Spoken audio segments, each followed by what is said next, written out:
Sa kasalukuyan, wala pa naman tayong binabantayang low pressure area o anumang sama ng panahon na maaaring makaapekto sa ating bansa sa mga susunod na araw. Gayunpaman, patuloy yung pag-iral ng ating easterlies sa malaking bahagi ng Mindanao at itong eastern sections ng Southern Luzon at Visayas.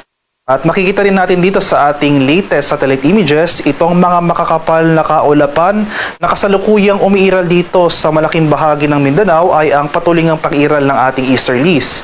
So patuloy pong paalala sa ating mga kababayan, particular na sa Southern Mindanao, na naapektuhan or nasalanta nung nagdaang lindol, na patuloy po tayong maghanda at maging alerto sa mga banta ng rainfall-induced landslides dahil inaasahan natin na sa mga susunod na oras ay makakaranas tayo ng mataas na tsansa ng mga malalakas at mga tuloy-tuloy na pag-ulan na dulot ng easterlies. Meanwhile, for Metro Manila at nalalabing bahagi ng ating bansa, magpapatuloy itong maaliwalas sa panahon bukas. Pero ngayong hapon hanggang mamayang gabi, nandyan pa rin yung mga tsansa ng mga biglaan at panandaliang pag-ulan na dulot ng localized thunderstorm. So makikita natin dito sa ating latest satellite images, no?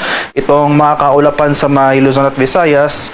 Ito po yung mga namumuong kaulapan na associated sa ating mga localized thunderstorm. So, hindi naman po magtatagal yung mga pag-ulan na ito, pero may kalakasan. So, maghanda pa rin po tayo sa mga localized flooding, especially sa mga susceptible areas.